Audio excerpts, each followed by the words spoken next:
November dalam register salmari bahasa Montreal Professor Dr. Manik Shahani Yagrobai Waitam Bubagrakor Agoni Ashtabal Noklavo Heritage Space 2024 Siang Sawit Zangnai Shalsinini O Terno Jang Sawi Rifane Montreal Karibo Sikla Hamkraite Tumong Tangwidi Monte Tinkurai Agartala Pernigoni Mio Dibok Mozundar Karakshal Agartala Press Club Koktomatri Pandaklai Obahina Kokshaka Aramanjaka Jubabika Centrani Kasko Kobei Yaksu Kasko Panchali Devanma Devasis Mozundar Tangfangzil Protima Devanma Akosong Koktomatri Biskawa Koksha Takai Tani Kasko Shaka Shalchinini O Tero Juda Hastini Boronobo 5 Manjak Fenai Heritage Festo Tongnai juda hukumu mukumu রিসার্চাক মোসামং রসামং এই কোমনি আন্দা তে ফোনক মাটি রব পরিবারের পক্ষ থেকে আপনাদেরকে ধন্যবাদ জানাই।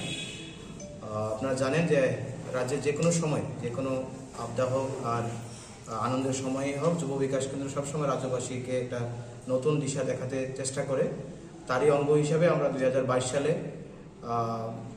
এই হেরিটেজ ফেস্ট আমরা শুরু করেছিলাম এবং আপনারা দেখতে পাচ্ছেন যে প্রত্যেক বছর এই ফেস্টিভ্যালের যে মাত্রা দিন দিন বাড়ছে। রাজ্য সরকার আমাদের পাশে সবসময় সহযোগিতার হাত বাড়িয়ে দিচ্ছে, তাই আমরা এই মাত্রাকে বাড়িয়ে নিয়ে যেতে পারছি। এবং এবছরের যে মূল অনুষ্ঠান আমরা আগামী 21 তারিখ থেকে আমাদের এই ফেস্টিভ্যাল শুরু করছি। আগামী 21 তারিখ থেকে 27 নভেম্বর অবধি আমাদের এই অনুষ্ঠান চলবে আগরতলার স্বামী বিবেকানন্দ ময়দানে। এবছর আমাদের ছাত্রছাত্রীরা মূলত 26টি রাজ্য থেকে বিভিন্ন ইউনিভার্সিটি কলেজ এবং বিভিন্ন রাজ্য সরকারের স্পন্সরে ওরা এখানে আসছেন। আপনারা জানেন তাদেরকে আমরা কোনো ধরনের ভাড়া বা কোনো ধরনের যে আর্টিস্টদের ফিস দিতে হয় এগুলো আমরা দিতে পারি না, কারণ আমাদের এটা একটা সামাজিক সংগঠন। আমাদের বিভিন্ন ছোট বাজেটের মধ্যে আমরা যে অনুষ্ঠানটা করি তারা তাদের নিজস্ব ব্যবস্থাপনায় আমাদের মাঝে আসেন এবং এজন্য আমরা তাদেরকে ধন্যবাদও জানাই যে তারা নিজেদের উদ্যোগে আসেন। তো এবছর 26টি রাজ্য থেকে আসবেন এবং প্রায় 4-5টি কান্ট্রি থেকে আসবেন, যেগুলো আজকে সন্ধ্যার মধ্যে আমরা টিকিট কনফার্ম করব তাদের। তারা উড়োজাহাজে এখানে আগরতলায় এসে পৌঁছবেন আগামীকাল বিকালের মধ্যে। বাইরের রাজ্যগুলো যারা আছেন তারা সবাই দুটো ট্রেনে কাঞ্চনজঙ্ঘা এবং ত্রিপুরা সুন্দরী যে এক্সপ্রেস সেই দুটো ট্রেনে আগরতলায় এসে পৌঁছবেন। বাকি কিছু টিম আছেন যে দুদিন পরেও আসছেন। তো মূলত 26টি রাজ্যের প্রায় 400-র উপরে প্রতিনিধি এবছর হওয়ার আমাদের সম্ভাবনা রয়েছে এবং আমরাও আনন্দিত, আপনারা জেনে আনন্দিত হবেন। রাজ্যের মাননীয় মুখ্যমন্ত্রী প্রফেসর ডক্টর মানিক শাহাজি আগামী 21 নভেম্বর সন্ধ্যা 6টায় এই অনুষ্ঠানের শুভ উদ্বোধন করবেন এবং আমরা বেশি আনন্দিত এই কারণে ওনার হাত ধরে তৃতীয়বারের অনুষ্ঠানটি উদ্বোধন হচ্ছে। এটা খুবই একটা আনন্দের বিষয় যে একই মুখ্যমন্ত্রী আমাদের একই অনুষ্ঠান তৃতীয়বার উদ্বোধন করতে আসছেন এবং উনিও আমাদেরকে অত্যন্ত স্নেহ ভালোবাসা দিয়ে থাকেন এবং ওনার গাইডেন্সে রাজ্য সরকারের বিভিন্ন দপ্তর যেভাবে হাত বাড়িয়ে দিয়েছেন তার জন্য আমরা যুব বিকাশ কেন্দ্র পরিবারের পক্ষ থেকে ধন্যবাদ জানাই। আর ওনার সঙ্গে ওই দিনে মঞ্চে থাকবেন আমাদের ক্রীড়া বিষয়ক দপ্তরের মন্ত্রী টিঙ্কু রায় মহোদয় এবং আমাদের আগরতলা পৌর নিগমের যিনি মেয়র সাহেব রয়েছেন শ্রী দীপক মজুমদার মহোদয়, উনিও উদ্বোধনী অনুষ্ঠানে থাকবেন। উদ্বোধনী অনুষ্ঠানে আমাদের যারা সহযোগী সংস্থা রয়েছেন বাজাজ ফাউন্ডেশন এবং বিশ্ব যুব কেন্দ্র তাদের পক্ষ থেকেও প্রতিনিধিরা এখানে থাকবেন। আর রাজ্যের সমস্ত নাগরিককে আমরা ওই দিনের অনুষ্ঠানে উপস্থিত থাকার জন্য পাশাপাশি 7 দিন যাবৎ যে এখানে মেলা চলবে, সাংস্কৃতিক অনুষ্ঠান চলবে, বিভিন্ন ধরনের অ্যাক্টিভিটি হবে, তাতে রাজ্যের সমস্ত অংশের নাগরিককে আমরা আহ্বান জানাচ্ছি আপনারা আসুন। আমরা সবসময় বলে থাকি যে যুব বিকাশ কেন্দ্র শুধু এই অনুষ্ঠানটার উদ্যোগ নিয়েছিল 2022 সালে, 22 সালে করেছে, 23 সালে করেছে এবং 24 সালে করছে। আগামী দিনেও আপনাদের সকলের সহযোগিতা যদি থাকে আমরা এই অনুষ্ঠানটিকে রাজ্যের একটি ঐতিহাসিক অনুষ্ঠানের মাত্রায় নিয়ে যাওয়ার আমাদের প্রচেষ্টা রয়েছে। আমরা ইতিমধ্যেই ভারত সরকারের বিভিন্ন দপ্তরের সঙ্গে আলোচনা করেছি যে মাত্রায় আমরা জানি নর্থ ইস্টের বেশ কয়েকটি রাজ্যে, যেমন আমরা যদি নাগাল্যান্ডকে ধরে কথা বলি তাহলে হর্নবিল ফেস্টিভ্যাল নাগাল্যান্ডের একটা ঐতিহাসিক ফেস্টিভ্যাল, কাউকে বলতে হয় না যে ডিসেম্বর মাস আসলেই হর্নবিল ফেস্টিভ্যাল হবে। আমরা যুব বিকাশ কেন্দ্র চেষ্টা করছি যে রাজ্য সরকার এবং কেন্দ্রীয় সরকারের সঙ্গে মিলে এই হেরিটেজ ফেস্টকেও একটা এরকম প্রোগ্রামে নিয়ে যেতে চাই যে নভেম্বর মাস আসলেই যেন সারা বিশ্বের লোক জানতে পারে যে ত্রিপুরা রাজ্যে একটা হেরিটেজ ফেস্ট হয় আর সেখানে আমাদের যেতে হবে। এই অনুষ্ঠানের মাধ্যমে রাজ্যের যেরকম একটা নাম, একটা প্রচার সারা বিশ্বের মাঝখানে আসবে এবং যারা আসছে বাইরে থেকে তাদের মাধ্যমে আমাদের যারা সেলফ হেল্প গ্রুপের দিদিরা রয়েছেন, আমাদের লোকাল আর্টিজানরা রয়েছেন, তারা যেমন তাদের প্রোডাক্টগুলো শো করার বা সেল করার একটা ভালো প্ল্যাটফর্ম পাবে, একটা অর্থনৈতিক এখানে একটা ভালো একটা ইনকাম জেনারেশন হবে, এটা আমরা আশা রাখি। আমাদের এই বছর ফেস্টিভ্যালের মাঝখানে এক্সিবিশন রয়েছে, যেখানে বিভিন্ন দপ্তরের সেলফ হেল্প গ্রুপ এবং আমাদের লোকাল আর্টিজানরা এখানে ভাগ নিচ্ছেন। বিশেষ করে আমাদের রাজ্যের যে সুস্বাদু খাবার, আমাদের ট্রেডিশনাল যে ফুড, এই ফুড আইটেম নিয়ে জাতি জনজাতির উভয় অংশের আমাদের বোনেরা দিদিরা এখানে ভাগ নিচ্ছে। আমরা রাজ্যবাসীকে আবারও আহ্বান জানাবো, আপনারা এই অংশ হিসেবে আমাদের পাশে থাকবেন, এবং রাজ্য সরকারের সমস্ত দপ্তরকে আমরা বিশেষ ধন্যবাদ আবারও জানাবো, কারণ তাদের সহযোগিতা ছাড়া এটা করা অসম্ভব ছিল। ধন্যবাদ। আপনার পরিচয়টা? আমার নাম দেবাশিস মজুমদার, আমি সভাপতি যুব বিকাশ কেন্দ্র। গতবার তুলনায় এবার কি মনে হয় দেখা গেছে যে মেলাটা হয়েছে কিন্তু সেরকম দর্শক পরিলক্ষিত হয়নি? গতবার অ্যাকচুয়ালি আমাদের মেলার আগটাতে একটা বড় ধরনের উৎসব এখানে ছিল, যার কারণে আমাদের প্রচার প্রসারটা হয়তো ওই মাত্রায় গিয়ে আমরা পৌঁছাতে পারিনি। এবছর আমরা প্রচার প্রসারটাকে অন্য মাত্রায় নিয়ে যাওয়ার জন্য আমরা বিভিন্ন কৌশল নিয়েছি অলরেডি। আমরা আশাবাদী যে নিশ্চয়ই এবার মানুষ আসবে। আপনারা এই সামাজিক সংস্থাটা হেরিটেজ ফার্স্ট ছাড়া আর কি কি করে? শুধু এটা নিয়ে ব্যস্ত আছে না আরো অন্য কিছু? না, আপনারা নিশ্চয়ই জানেন এবং আপনাদের মাধ্যমেই তো রাজ্যবাসী খবর পায়। আমরা আমাদের ফ্লাড হোক আর যাই হোক, ফ্লাডের সময় আমাদের যুবক যুবতীরা সমস্ত জেলাগুলোতে যেখানে যেখানে ফ্লাড হয়েছে যেভাবে আমরা ছিলাম তাদের পাশে, আর পাশে থাকা শুধু বিপদের সময় নেই, বিপদ যখন চলে যায়, ফ্লাড যখন হয়ে গেছে, তারপরে তাদেরকে যে বিভিন্ন স্কিম হোক বা বিভিন্ন মাধ্যমেই হোক তাদেরকে যে কানেক্ট করা, এই ব্রিজের কাজ কিন্তু যুব বিকাশ কেন্দ্র করে। কারণ মানুষ জানেই না যে সে কোথা থেকে কি পেতে পারে।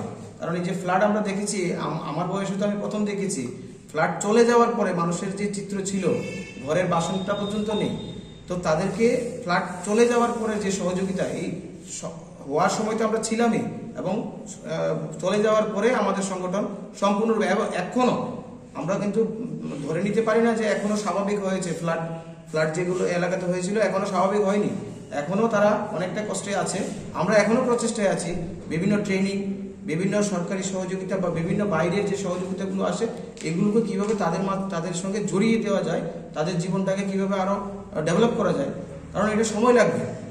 এছাড়া আপনারা যদি বলেন, আমাদের একটি তাঁত সেন্টার রয়েছে, আপনারা সবাই জানেন। আমরা মহিলাদেরকে তাঁতের প্রশিক্ষণ দিই।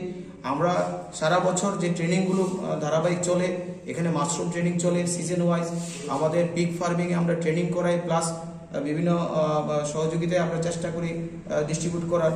হ্যাঁ, এগুলো আমাদের মূলত কাজ। আপনারা তো আমাদের থেকে ভালো জানেন, কারণ আপনাদের মাধ্যমে রাজ্য না শুধু সারা বিশ্ববাসী যুব বিকাশ কেন্দ্রকে চিনতে পেরেছে। তো আমাদের কর্মকাণ্ড প্রত্যেকটা দিন রয়েছে, শুধু হেরিটেজ ফেস্ট না, এটা এই কথাই বলবো। যারা বাইরে থেকে আসছে বলুন, তারা কি শুধু পার্টিসিপেট করবে না ওদেরও স্টল থাকবে? আর কিছু রাজ্যের স্টলও থাকবে, আর পার্টিসিপেট তো তারা নিশ্চয়ই করবে। কোন কোন রাজ্যের স্টল নিয়ে আসছে? এখানে নাগাল্যান্ড আসছে, ওয়েস্ট বেঙ্গল আসছে, হরিয়ানা এবং রাজস্থান রাজ্যের স্টল আসছে।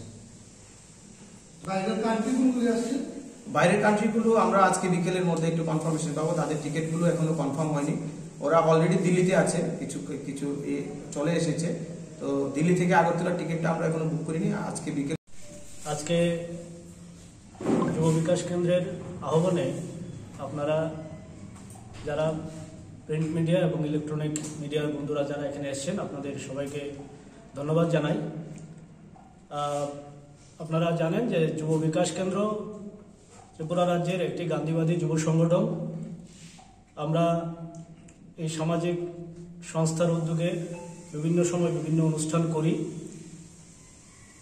এই অনুষ্ঠানের একটি অনুষ্ঠান হলো হেরিটেজ ফেস্ট। যে হেরিটেজ ফেস্ট আমাদের বাৎসরিক প্রোগ্রাম। গত 3 বছর যাবৎ আমরা এই হেরিটেজ ফেস্ট উদযাপন করছি। এই তৃতীয়বারের মতো অনুষ্ঠান আমরা এবার 2024-21 নভেম্বর থেকে 27 নভেম্বর পর্যন্ত করতে যাচ্ছি আস্তাবল ময়দানে। সেই অনুষ্ঠানকে সামনে রেখে আজকের এই প্রেস বার্তা। আমাদের মাঝে আজকের এই প্রেস বার্তাতে উপস্থিত আছেন এই সংগঠনের সভাপতি দেবাশিস মজুমদার, সহসভাপতি পাঞ্চালী দেববর্মা এবং সম্পাদিকা প্রতিমা দেববর্মা সহ বাকি সকল সদস্যবৃন্দ, এবং আমাদের যে অ্যাডভাইজার আছেন নীলাঞ্জন দেবনাথ, উনি উপস্থিত আছেন। তো আমি এই 7 দিন যাবৎ যে হেরিটেজ ফেস্ট, এই হেরিটেজ ফেস্ট সম্পর্কে বিস্তারিত আলোচনা করার জন্য আমাদের সভাপতি দেবাশিস মজুমদারকে অনুরোধ করছি।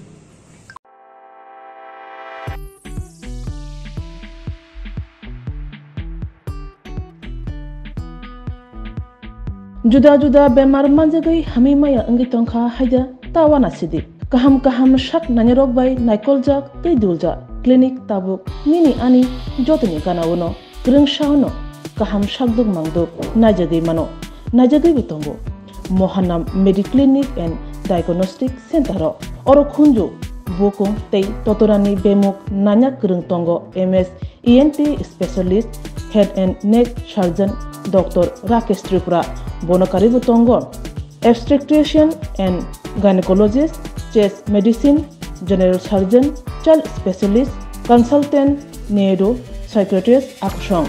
Dr. Shaknaima Kari of Clinico, Ketal Jurani, Ketal Machine Rogai, Shak Najadi Tongo, Te, Test Robo, Klajago, Romdi, blood test, ultrasonography, ECG, Holter, EEG, echocardiography, digital, X-ray, pathology, pharmacy, PFT, akoro.